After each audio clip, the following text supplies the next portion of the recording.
창세기 22장 1절 2절 말씀을 우리 다 같이 읽겠습니다.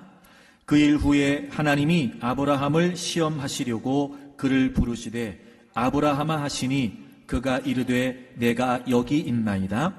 여호와께서 이르시되 네 아들 네 사랑하는 독자 이삭을 데리고 모리아 땅으로 가서 내가 네게 일러준 한 산 거기서 그를 번제로 드리라. 아멘. 아브라함은 갈대아 우르에서 데라의 아들로 태어납니다. 그는 이복 누이였던 사라와 결혼을 하지요. 그런데 자녀가 없었습니다. 아내였던 사라가 아이를 가질 수 없었기 때문이었습니다. 당시 고대 근동지방에서 자녀는 신의 선물로 생각이 됐다고 그래요. 아이가 없다는 것은 그렇기 때문에 신의 은총에서 제외된 자로 간주되어 큰 수치가 아닐 수 없었다고 합니다. 게다가 가문을 이어갈 후사가 없다는 것은 미래가 없다는 절망과 불행이기도 했습니다. 그러던 어느 날 하나님께서 아브라함을 찾아오셔서 내가 너로 큰 민족을 이루어 줄 것이라고 약속해 주십니다.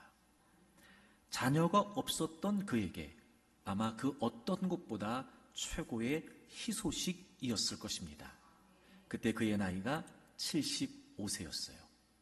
아마 비로소 아브라함은 삶의 희망을 가질 수 있었을 겁니다. 그 뒤에 조카 롯과 헤어지고 난 후에 하나님께서 아브라함에게 또 한 번 약속해 주시죠. 땅에 티끌을 셀 수 없는 것처럼 너에게 무수히 많은 자손을 주시겠다고 약속해 주세요. 그런데 아이가 생기지 않는 거예요. 여러분, 아브라함이 얼마나 기다렸을까요? 그러는 중에 하나님께서 환상 중에 또 아브라함에게 나타나세요. 그때는 아브라함이 솔직히 자신의 심경을 고백합니다. 하나님, 나 아직도 자식이 없습니다.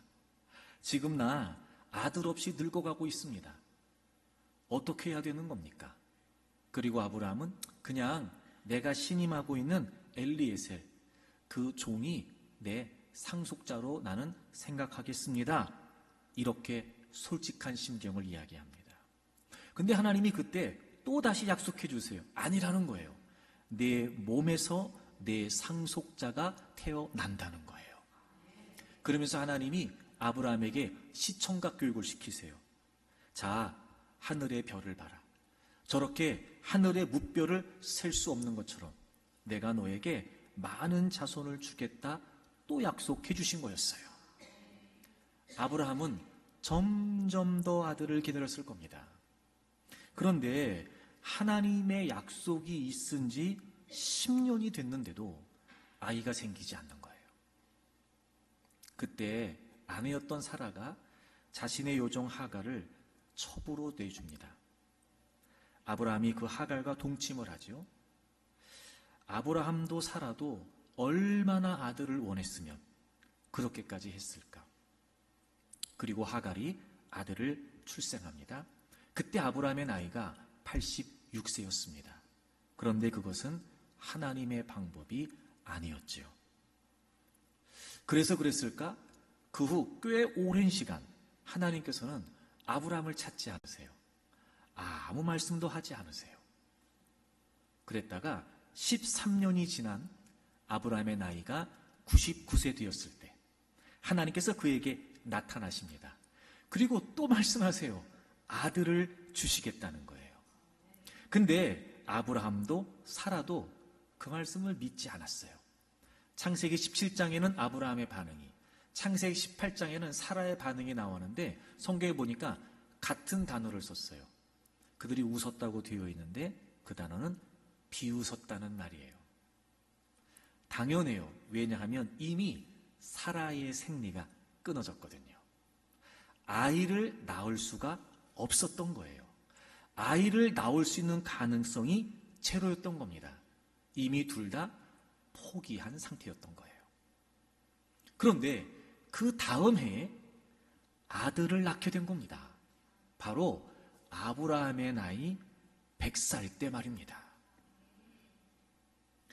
그때 아브라함이 얼마나 좋았을까요? 여러분 상상해 보세요. 그러니까 전혀 기대할 수 없었던 일이었어요. 과연 아이를 안아볼까 상상이라도 할 수 있었을까? 일단 불가능한 일이었단 말이에요. 그런데 아들을 낳게 된 거예요. 기적이었습니다. 아마 어쩌면요, 태어난 아들 이삭을 안고 보면서도 믿기지 않았을 거예요. 그렇게 우여곡절 끝에 아이를 얻습니다. 여러분, 그 이후에 아브라함의 삶이 어땠을까? 아브라함의 삶이 충분히 짐작합니다. 충분히 짐작합니다. 항상 늘 품에 끼고 있었을 거예요. 아마 한시도 눈을 떼지 않았을 겁니다. 여러분 그런 말 아시죠? 불면 꺼질까 쥐면 터질까, 애지중지하면서 여러분 그런 말도 아시죠? 물고 빨고 해가면서.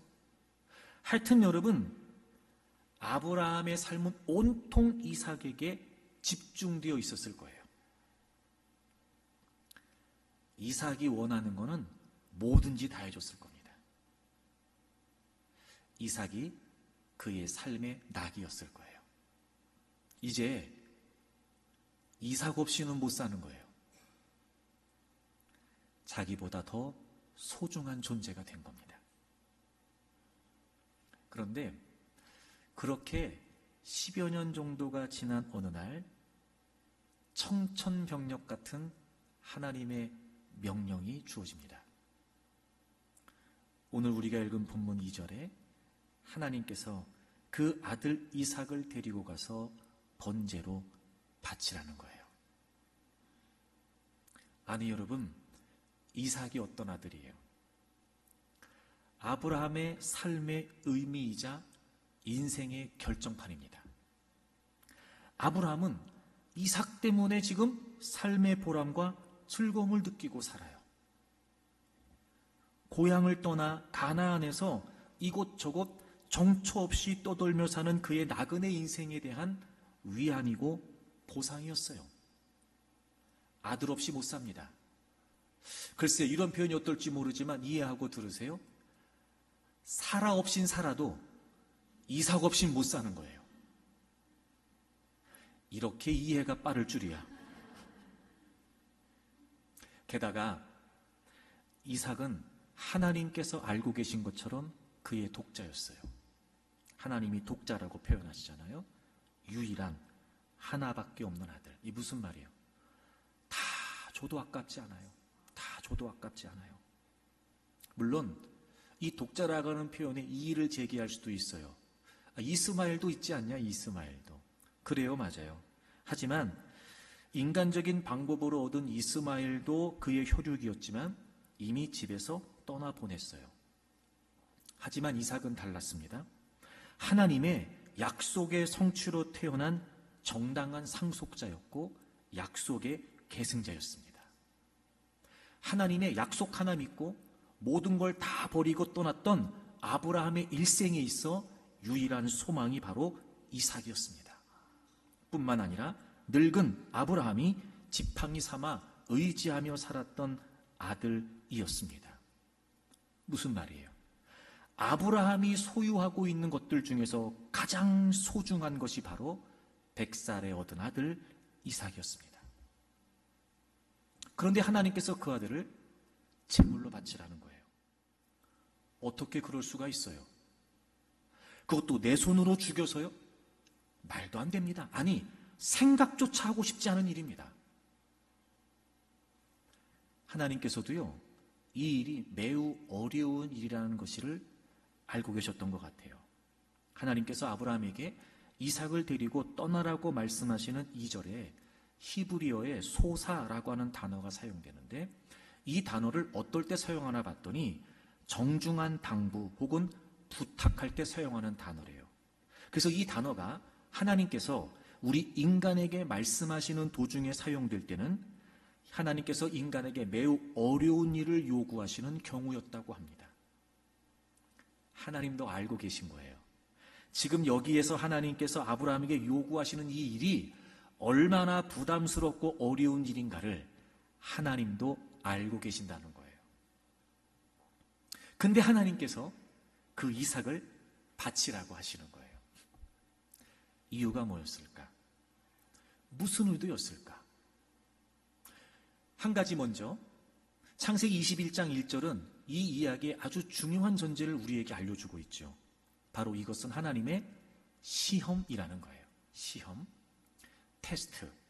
이 시험이라는 단어는요, 일정한 기준을 세워놓고 그 기준에 따라서 테스트한다는 의미가 있습니다.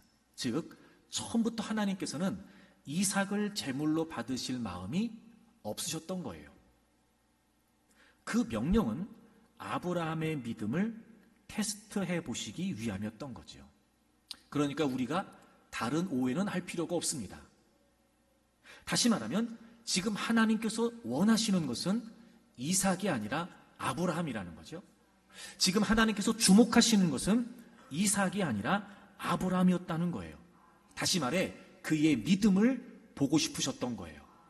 근데 저는 오늘 이 장면을 보면서 이 이야기 속에 자녀 교육에 있어서 아주 중요한 한 가지를 발견하게 됐습니다. 자녀 교육에 대한 매우 중대한 하나님의 가르침을 발견할 수 있었습니다. 아브라함이 믿음을 인정받는 이 상황에서 이삭과 관련해서 하나님은 그의 믿음 속에 자녀 양육에 대한 믿음도 보셨던 것 같아요. 오늘 그 말씀을 여러분과 나누려고 하는 겁니다. 자, 2절을 보겠습니다. 2절. 하나님께서 이렇게 말씀하세요. 내 아들, 내 사랑하는 독자 이삭을 데리고 모리아 땅으로 가라, 이렇게 말씀하세요. 내 아들, 내 사랑하는 독자 이삭을 데리고 모리아 땅으로 가라고 하세요. 내 사랑하는. 여러분, 무슨 설명이 더 필요하겠어요? 세상 그 무엇과도 바꿀 수 없는 아들, 세상에서 최고로 사랑하는 존재. 하나님이 지금 이삭을 네 사랑하는 이렇게 표현하세요. 하나님께서는 이삭에 대한 아브라함의 애정을 지금 최고로 불러 일으키고 있는 거예요. 이 표현은 아버지 아브라함의 감정을 자극하기에 충분하죠. 그리고 그 아브라함에게 지금 말씀하시는 거예요. 그 아들을 바치라는 거예요. 너가 사랑하는. 이제 아브라함은 그 하나님의 시험에 답을 씁니다. 결론은 그 아들을 번제로 바치지요. 그는 다음날 아침 일찍 이삭과 함께 길을 떠났습니다.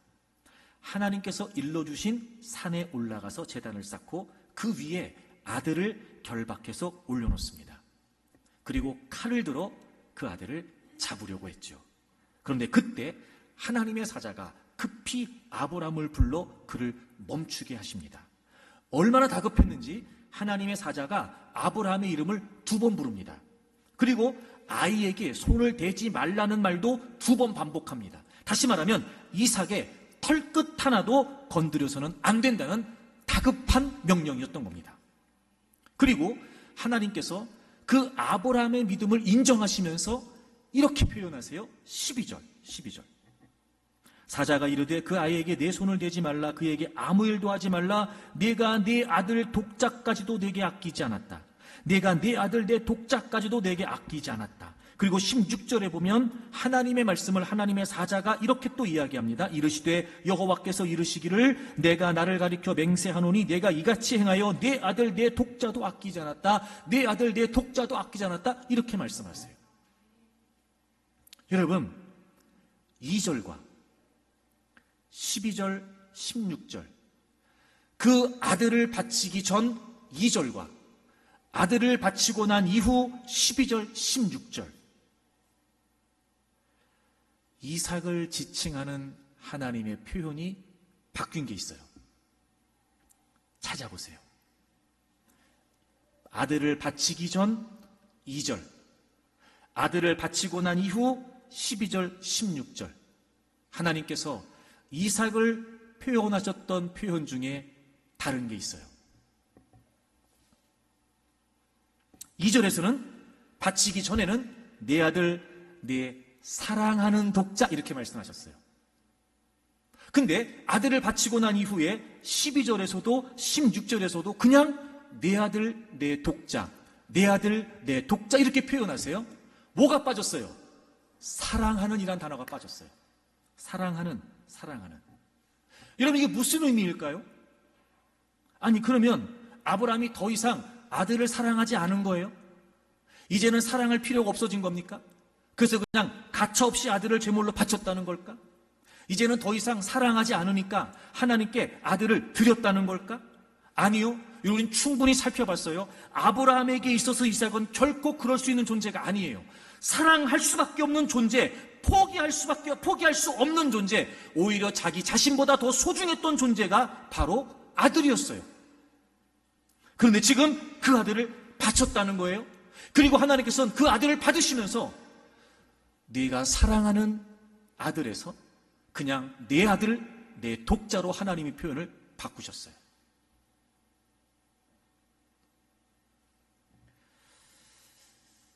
아브라함의 믿음의 테스트에 뭐가 담겨 있었던 걸까? 지금 아브라함은 하나님의 명령을 따라 그 아들 이삭을 바치면서 이제 자신의 사랑으로 사랑하지 않겠다는 고백을 담았던 거예요. 사랑할 수밖에 없는, 사랑하지 않을 수 없는, 결코 포기할 수 없는 아들. 근데 그건 지금까지 자신의 사랑이었어요.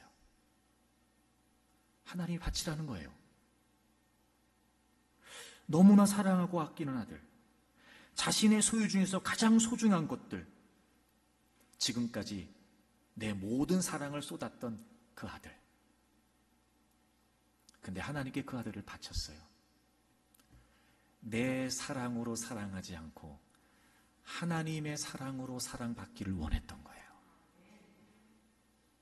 그래서 하나님께서 이삭을 지칭하실 때 바치기 전에는 너 사랑하는 아들, 하나님이 아브라함의 정곡을 찌르셨던 거예요. 근데 그 아들을 기꺼이 바쳤어요. 그 단어가 빠졌어요. 내 아들, 내 독자. 아브라함은 내 사랑으로 사랑할 것이냐, 하나님의 사랑으로 사랑할 것이냐, 그 고민했던 거예요. 한 걸음 더. 내 아들로 기를 것이냐, 하나님의 아들로 기를 것이냐. 한 걸음 더. 내 것이냐, 하나님의 것이냐. 누가 더 사랑할 수 있고, 누가 더 아낄 수 있고, 누가 더 소중하게 여길 수 있을까? 아브라함은 알고 있었어요. 바로 자신이 아니라 하나님이었어요. 사랑하지 않는 사랑. 내 사랑으로 사랑하지 않고 하나님의 사랑을 받도록 하는 게 진짜 사랑이에요. 여러분에게도 여러분의 자녀들은 다 그렇지요. 너무나 소중하고 그 무엇과도 바꿀 수 없고 내가 어떤 고생을 해서라도 잘 기르기를 원하는 우리의 자녀. 사랑한다라고 하는 말로 표현이 안 돼요. 거기에 다 담기지 않아요. 그만큼 우리의 자녀들은 우리에게 소중해요. 근데 그거 아십니까? 진짜 사랑은 사랑하지 않는 사랑이어야 돼요. 내 사랑으로 사랑하지 않고 하나님의 사랑을 받게 하는 게 사랑이에요. 다시 말하면 아브라함은 그래서 아들을 하나님께 맡겼어요. 하나님께서 책임져 주시기를 원했어요. 이야, 그런데요, 기가 막히죠? 하나님이요, 그 이삭에게 손도 못 대게 하세요. 아브라함아, 아브라함아, 2번이나. 손대지 마, 손대지 마, 2번이나. 하나님께서 하나님의 사랑으로 책임져 주셨어요. 사랑하는 교우 여러분, 부모된 우리 모두 이렇게 사랑하지 않는 사랑으로 우리의 자녀들을 사랑하기를 바랍니다. 그래요. 여러분이 얼마나 사랑하는지 알아요. 하지만 여러분, 우리는 너무 잘 알아요. 내 사랑이 클까? 하나님의 사랑이 클까? 여러분, 그렇게 사랑하는 자녀들에게, 사랑했던 자녀들에게 서운해지기 시작하는 게 언제인지 알아요? 갓난아기 때 몰랐는데요, 조금 벌써 크기만 해도요, 엄마를 안 찾을 때.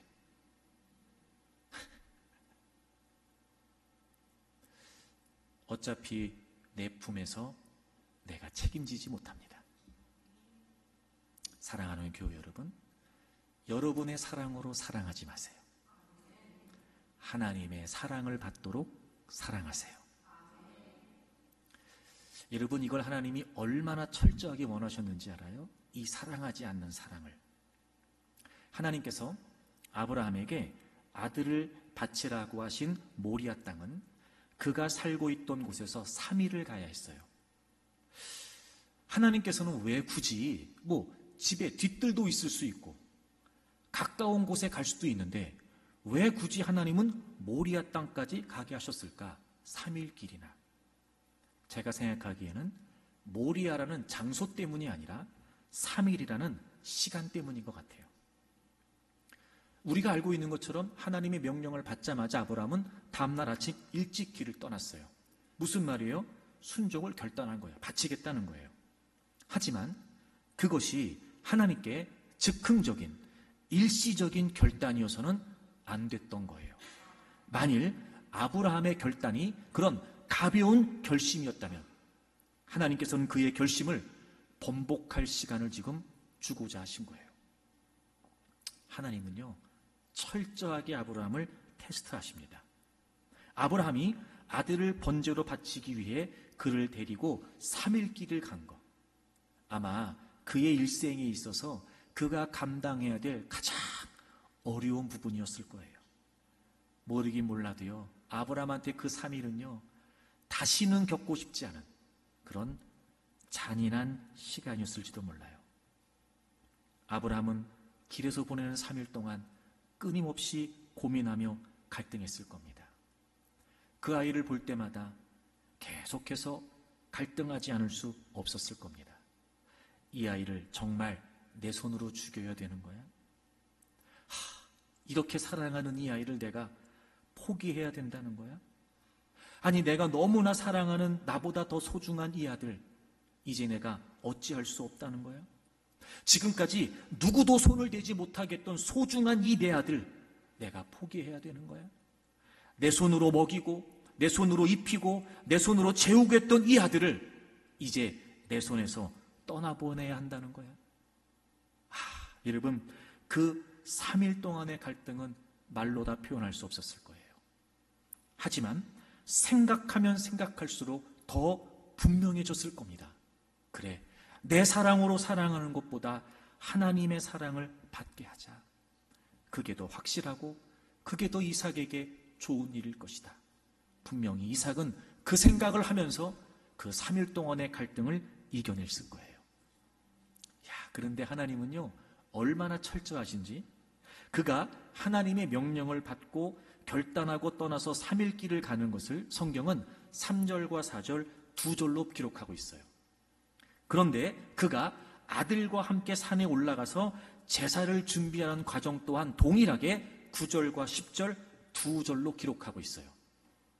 성경은 지금 그 장면을 같은 속도로 서술하고 있어요. 다시 말하면 상대적으로 산에 올라가서 제사를 준비하는 과정을 너무 느리게 묘사하고 있는 거예요. 결단하고 출발했고 3일 길을 오면서 흔들림 없이 결단했고 하나님께 맡기기로 했어요. 하지만 막상 산에 올라가서 실제로 아들을 바치는 것은 매우 어려운 일이었을 거예요. 3일 동안을 두 절로 기록하고 산에 올라가서 바치는 것을 두 절로 기록하고, 마치 여러분 막 빠르게 돌아가던 필름이 슬로우 모션으로 돌아가는 거예요. 3일이 후딱 지나갔는데 그 순간이 느리게 지금 가고 있는 거예요. 어쩌면 아들을 바쳐야 하는 그 시간이 아버지에게는 3일과도 같았을 거예요. 아니, 그보다 더 긴 시간이었는지도 모르죠. 하지만 그는 칼을 지켜들고 아들을 내리치려고 했습니다. 마침내 내 사랑으로 사랑하는 것을 포기하고 하나님의 사랑으로 사랑하기로 결단하죠. 그리고 그는 그의 소유 중 가장 소중한 것을 진정으로 소유할 수 있게 되었습니다. 사랑하지 않는 사랑 때문이었습니다. 사랑하는 여러분, 여러분의 자녀들, 여러분의 사랑이 아니라 하나님의 사랑으로 사랑하십시오. 하나님께 맡기세요. 여러분의 자녀라고 생각하시면 안 됩니다. 하나님의 자녀라는 걸 잊지 말아야 합니다. 여러분의 소유 아닙니다. 하나님의 소유입니다. 우리는 그 하나님의 자녀를 맡은 청지기일 뿐이고 우리의 자녀의 주인은 하나님이십니다. 그러니 이제부터 여러분의 사랑으로 사랑하려고 하지 마세요. 그 아이가 하나님의 사랑을 받는 아이가 될 수 있도록 하나님께 맡기십시오. 자, 그렇다면 여러분, 우리가 하나님의 사랑으로 사랑한다는 게 무슨 의미일까요? 우리가 하나님께 맡긴다, 우리의 자녀들을. 그럼 우리의 사랑으로 사랑하지 않고 하나님의 사랑으로 사랑하는 거니까 우리는 아무것도 안 한다는 건가? 우린 그럼 사랑하지 말라는 건가? 여러분, 하나님께 맡기니까 그럼 부모들은 아무것도 안 하고 그냥 알아서 해주세요 이러면 되는 걸까? 여러분, 그렇지 않아요. 창세기 22장에는요 아브라함의 마음과 생각이 자세하게 나와 있질 않아요. 그런데 이 창세기 22장 이 사건에서 아브라함이 자기 아들을 이렇게 바쳤던 것, 그가 어떻게 이렇게 하나님께 맡길 수 있었을까? 그때의 그의 생각, 이 창세기 22장의 아브라함의 생각은 히브리서 11장에 기록이 되어 있어요. 여러분, 히브리서 11장을 찾겠습니다. 17절부터 보실까요? 아브라함은 시험을 받을 때에 믿음으로 이삭을 드렸으니 그는 약속들을 받은 자로 돼 그 외아들을 드렸느니라. 자, 창세기 22장의 사건을 지금 한 절로 딱 요약을 했어요. 그리고 19절을 보세요. 19절. 그가 하나님이 능히 이삭을 죽은 자 가운데서 다시 살리실 줄로 생각한지라. 비유컨대 그를 죽은 자 가운데서 도로 받은 것이니라. 이렇게 되어 있어요. 그러니까 믿음으로 하나님께 아들을 바쳤는데 그때 아브라함이 무슨 생각을 했어요? 하나님이 능히 이삭을 죽은 자 가운데서 다시 살리실 줄로 생각했다는 거예요. 다시 말하면 내가 하나님께 제물로 바친다 한들 하나님이 그 아들 이삭을 다시 살려주실 것이다, 이 생각을 했다는 거죠. 물론 여러분, 이 생각은 웬만한 부모 같으면 이런 생각 한 번쯤 안 해볼까? 만약에 하나님이 그렇게 실제로 나에게도 아브라함처럼 너 아들 번제로 바쳐라 라고 한다면 내가 그 아들을 죽여야 되는 입장에 내가 죽인다 하더라도 하나님이 살려주시겠지, 뭐 이런 막연한 기대 정도는 어떤 부모인들 하지 않겠냔 말이에요. 근데 여러분, 이게 뭔 대단한 일이라고 믿음으로 이렇게 표현을 했을까? 그가 이런 생각을 했다는 게 중요한 게 아니고요, 그 생각을 한 근거가 뭔지가 중요해요. 자, 18절 우리 같이 읽습니다. 18절 같이 읽어요. 시작. 그에게 이미 말씀하시기를 네 자손이라 칭할 자는 이삭으로 말미암으리라 하셨으니 아멘. 여러분, 왜 아브라함이 내가 하나님께 바쳐도 하나님께서 아들을 다시 살려주실 것이다 라고 생각했느냐? 그런 생각은 막연한 부모로서의 기대가 아니었고 하나님께서 이미 지금 이 창세기 22장 이전에 아들을 바치기 전에 하나님이 하신 말씀이 있었어요. 내 자손이라 칭할 자는 이삭으로 말미암으리라. 하나님이 말씀하셨다는 거예요. 자, 창세기 17장을 가보세요. 창세기 17장. 아까 제가 언급했던 창세기 17장. 아브라함이 99세 때 하나님이 그에게 나타나셔서 아들을 주시겠다고 말씀하세요. 근데 아브라함은 믿지 않았어요. 창세기 17장 17절을 보세요. 창세기 17장 17절 아브라함이 엎드려 웃으며 마음속으로 이르되 100세 된 사람이 어찌 자식을 낳을까? 사라는 90세니 어찌 출산하리요 하고. 여러분, 여기 웃었다는 말이 제가 아까 말씀드린 것처럼 비웃었다는 말이에요. 안 믿었어요. 비웃었어요. 그랬더니 하나님께서 그때 뭐라고 말씀하시냐? 19절 보세요. 하나님이 이르시되, 하나님 말씀하시는 거예요? 아니라는 거예요. 아니다. 네 아내 사라가 네게 아들을 낳을 거라는 거예요. 그 앞에 18절에 비웃으면서 하나님, 이스마엘이나 잘 되면 좋겠습니다. 그렇게 얘기했더니 하나님이 아니라는 거예요. 여러분, 이스마엘은 사라가 낳은 아들이 아니라 하갈이 낳은 아들이잖아요. 아니라는 거예요. 그러면서 분명히 말씀하세요. 네 아내 사라가, 지금 90대 된 그 사라, 생리가 끊어진 그 사라가 네게 아들을 낳을 것이다.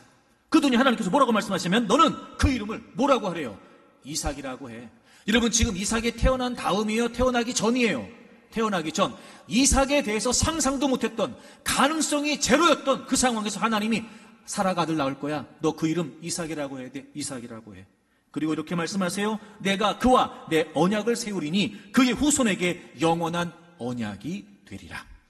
너 사라가 아들 낳을 거야.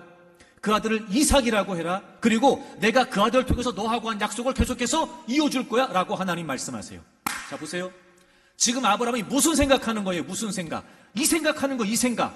창세기 22장에서 자기 아들을 하나님께 맡겼던 거, 하나님께 드렸던 거, 뭔 생각으로? 이 생각으로. 이삭이 태어나기 전부터 하나님은 이삭에 관해 말씀해 주셨다.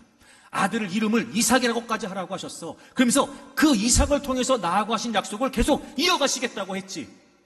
그러니 내가 이 아들을 죽여서 드린들 하나님이 약속하셨으니까 하나님은 분명히 이루어 주실 거다. 그 생각했다는 거예요. 하나님의 말씀에 근거해서 생각했다는 거예요. 이 말씀이 뭐예요?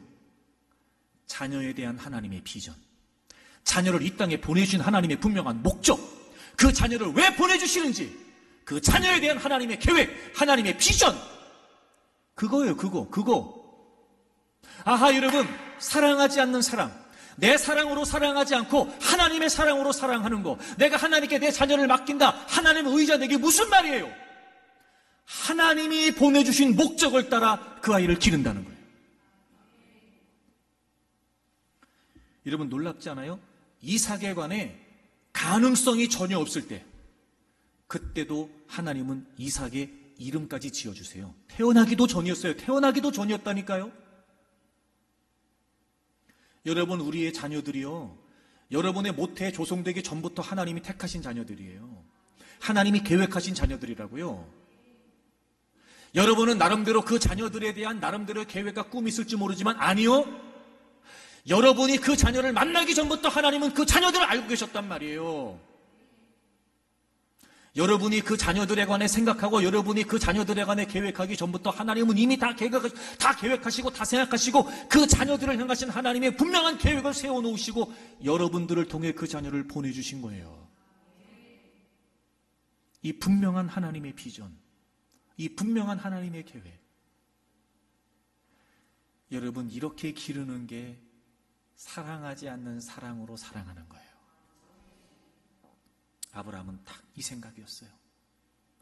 아이가 태어나기 전부터 주셨던 하나님의 비전, 아이가 태어나기도 전에 우린 꿈도 꿀 수 없었을 때 하나님께서 이삭을 향하셨던 분명한 계획, 그래, 이게 확실하지. 그러니 내가 지금 이 아이를 죽여서 제물로 바친다고 한들 하나님은 반드시 이루실 테니 그 아들을 살려주실 거야 라고 생각했다는 거예요.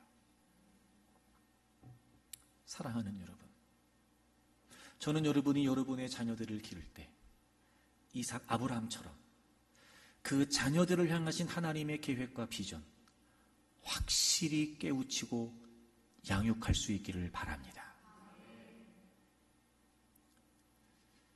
제가 이렇게 여러분에게 정말 강조하면서 부탁하고 싶어요. 여러분, 다른 건 다 자녀들한테 양보하고 다 사협해도 괜찮아요.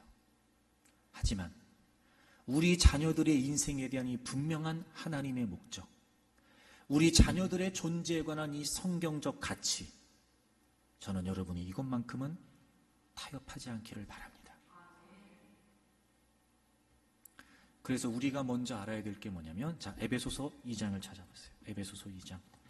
이 한 절이면 끝납니다. 이 한 절이면 끝나요. 이건 우리의 인생도 마찬가지지만 우리의 자녀들도 마찬가지예요. 이 한 절이면 끝나요. 2장 10절. 우리 같이 한번 읽어볼까요? 에베소서 2장 10절. 자, 우리 다 같이 읽겠습니다. 우리는 그가 만드신 바라 그리스도 예수 안에서 선한 일을 위하여 지으심을 받은 자니 이 일은 하나님이 전에 예비하사 우리로 그 가운데서 행하게 하려 하심이니라. 아멘. 여러분, 이 한 구절이면 끝나요. 자, 우리 자녀들을 향해서 하나님이 갖고 계신 비전과 계획이 딱 이 2장 10절이에요. 그러니까 여러분, 이 2장 10절의 내용을 확고히 하고 우리의 자녀들을 길러야 돼요. 그게 하나님께 맡기는 거예요. 그게 사랑하지 않는 사랑으로 사랑하는 거예요. 자, 우리는 그가 만드신 바라. 그가 누구시겠어요? 하나님이세요. 첫째, 우리의 자녀들의 존재에 있어서 첫째, 메스터, 주인이 계세요. 누가 만드셨어요? 하나님. 여러분이 만든 거 아니에요. 하나님이 만드셨어요. 메스터. 그가 만드셨어요. 그런데 그리스도 예수 안에서 선한 일을 위하여 지으심을 받았대요. 그리스도 예수 안에서 선한 일을 위해. 자, 하나님이 만드셨는데 생각 없이 이유 없이 만들지 않으셨어요? 그리스도 예수 안에서 선한 일을 위해서. 근데 여러분, 그 선한 일이 어떤 일이에요? 하나님이 전에 예비하사. 그러니까 이미 우리의 아이들이 조성되기 전부터, 이미 우리의 아이들이 태어나기 전부터 하나님이 우리의 아이들을 계획하실 때부터 예비하셔서 그 선한 일을 위해 지으셨는데 그 가운데서 행하게 하려 하시니라. 반드시 그 하나님의 선한 일을 위해 살아야 돼요. 마스터 플랜. 마스터가 계세요. 주인이 계세요. 두 번째, 마스터 플랜. 그 주인 되신 하나님의 계획이 있어요. 하나님의 선한 일. 뭐 사명도 좋고 비전도 좋아요. 근데 저는 사명이란 단어를 쓰고 싶어요. 비전이란 단어 자꾸 혼동되니까 그래요. 꿈이라고 하는 단어 자꾸 혼동되니까 그래요. 나는 그냥 사명이란 말을 쓰고 싶어요. 맡겨진 일. 맞잖아요. 정확하잖아요, 여러분. 사명. 사명. 그리고 우리는 그가 만드신 바라. 여러분이 만드신 바라고 하는 말이 포이에마라고 하는 말이에요. 이 말은 포엠. 여러분, 시라고 하는 말의 어원이 된 단어예요. 이 말이 무슨 말이냐? 걸작품이라는 말이에요. 마지막 세 번째, 마스터피스. 하나님이 지으셨고 하나님의 목적을 따라 지으셨어요. 그렇게 살면 마스터피스, 걸작품 되는 거예요. 이거 한 구절이면 끝나요. 이게 분명해야 돼요. 마스터피스, 마스터 플랜, 마스터피스. 이 세 가지. 이게 우리 인생도 그렇지만 우리 자녀들의 인생도 그렇습니다. 여러분, 인간은 하나님의 형상대로 지어졌어요. 즉 하나님께서 만드셨어요. 마스터. 하나님의 선하신 목적을 따라 지어졌어요. 그래서 우리 모든 인간은 특별한 존재, 하나님에 의해 하나님의 선하신 목적을 따라 지어졌다는 의미에서 우리 모든 인생은 위대하고 아름다워요. 걸작품이에요. 여러분, 이게 무슨 말이겠어요? 제가 중요한 말씀 드릴게요. 인간 존재의 본질은 하나님과의 관계성 안에 있단 말이에요. 인간은 하나님과의 관계 속에서만 그 존재의 의미를 온전히 파악할 수 있습니다. 존재감이 어디에 있는지 아세요? 하나님 안에 있어요. 우리의 자녀들이 자존감을 어떻게 갖는지 아세요? 하나님 안에서 갖는 거예요. 하나님이 나를 만드셨다. 하나님의 선하신 목적이 나에게 있다. 그 목적을 위해 살면 나는 정말 위대한 걸작품이 된다. 이렇게 하나님과의 관계 안에서 자신의 인생을 이해해야지만 우리의 자녀들이 자존감을 가지고 삽니다. 이 에베소서 2장 10절의 말씀이 방향이 되고 가치가 될 때, 여러분, 우리의 자녀들은요, 어떤 상황에서도 무너지지 않아요. 어떤 상황에서 허물어지지 않습니다. 어떤 상황에서도 주저앉지 않습니다. 이 분명한 성경적 가치, 우리의 자녀들을 향하신 하나님의 성경적 가치가 우리의 자녀들을 살리고 우리의 자녀들을 세웁니다. 그러니 이제부터 이거 위해 기도하셔야 돼요. 제가 늘 여러분의 자녀들을 위해 기도할 때마다 잔소리처럼 그런 얘기해요. 그저 단순히 우리가 원하는 것처럼 잘 된다는 게 무슨 의미가 있겠어요? 그래요, 여러분. 자, 건강하고 지혜롭게 튼튼하게 잘 자라요. 멋있게, 하여튼 뭐 잘생기고 이쁘고 좋은 학교 들어가고 좋은 대학 나오고 좋은 직장 취직하고 좋은 사람 만나서 부러워할 만한 그런 환경에서 그래요. 멋지게 산다고 칩시다. 그러면 될까요?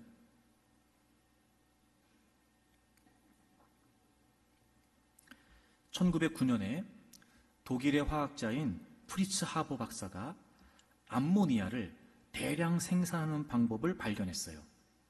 그래서 그 기술을 통해서 근대 화학 비료 산업이 시작됩니다. 그리고 그때부터 농업 혁명이 일어나게 돼요. 그러니까 많은 농작물을 수확할 수 있는 좋은 기회가 됐어요. 근데 여러분, 이 하버 박사가 1차 세계대전이 발발하니까 그 암모니아로 화약을 대량 생산해요. 대량 살상을 위한 독가스를 개발합니다. 그리고 무참히 많은 사람들을 죽이는 일에 사용되죠.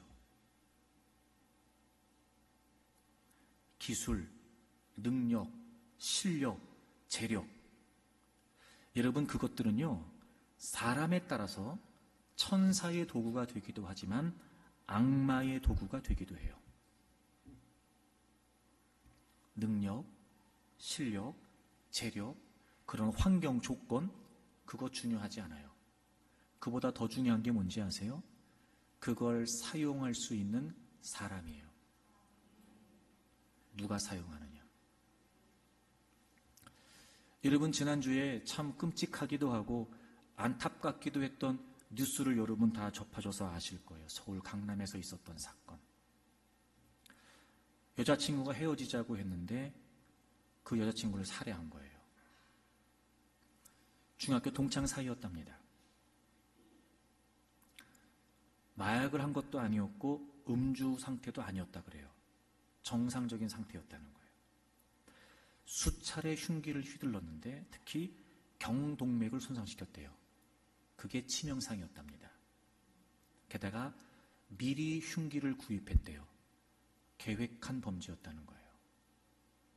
헤어지자고 했다고 해서 그렇게 해서 여자친구를 살해했어요. 여러분, 이것도 너무 끔찍하잖아요.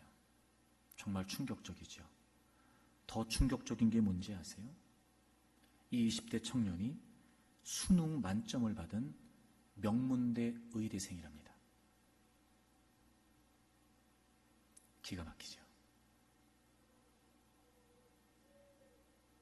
난 그런 마음 들더라고요. 얘가 의대생이라서 경동맥을 찔렀을 수도 있겠다. 어딘지 아니까.